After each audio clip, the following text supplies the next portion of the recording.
Good day, ladies and gentlemen. Welcome back to the woods, or field, as I'm currently in this case.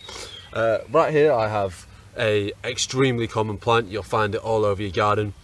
Well, in Europe and Asia. I'm pretty sure I've been told it's been transplanted into the Americas, but it's extremely common here in Europe and in Asia. This is plantain. Now, there's plantain, a banana-looking thing, which grows in Africa. This is not that. This is just coincidentally the same name, unfortunately. Now, there are about 200 little subspecies of this, but they broadly fall into two categories. You've got broadleaf and narrow-leaf plantain. This is narrow-leaf plantain, but I will show you broadleaf plantain as well. I'll also get up close and personal with this in a minute so you can see what it is. But this plant is one of the most common medicinal plants.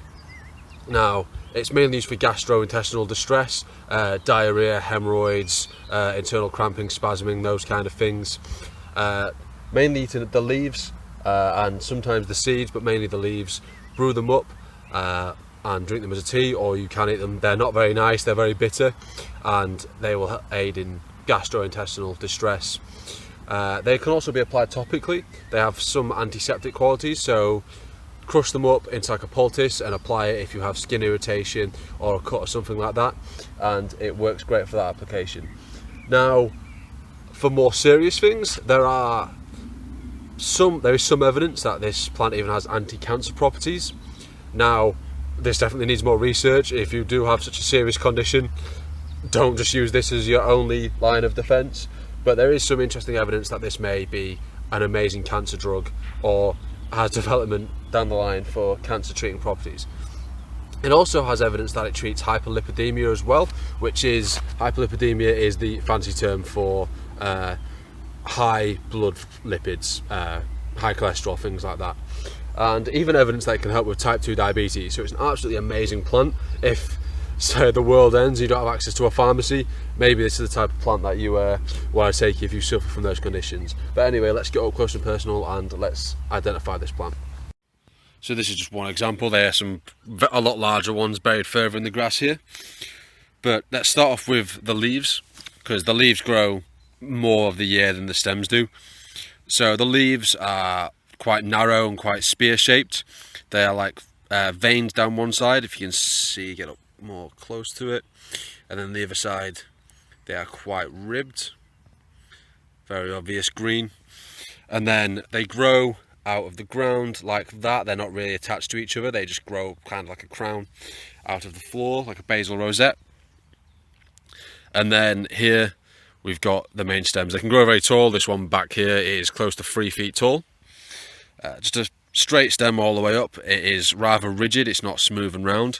And then when you get to the top of the stem, they have this sort of brown little nub, I don't know what you would call this, that in some parts of the year grows these little white flowers. The broadleaf plantain stalk looks a little bit different.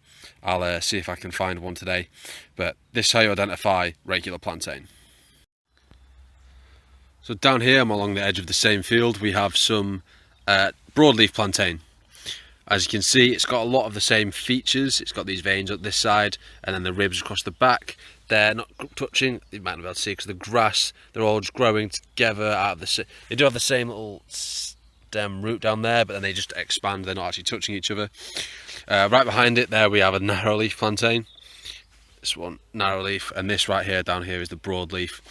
Now, in terms of medicinal properties, exactly the same. Right here where it is now, it's a lot more shaded. We're right by a bush, so this hasn't sprouted. It's not the same in its cycle as the other one, so the flowers haven't come through yet. But yeah, almost, there's actually one right next to it. Broadleaf, narrow leaf. It's got the veins down one side, the ribs down the other side. That's pretty much all I can say about it. It's quite visually distinct and no real poisonous lookalikes in this area. Here we have a whole load of them growing out in the path, as we can see here. Boom. This gives you a better view of the structure around the base. They're all growing out of one spot, but they're not actually touching each other or branching off a central stem.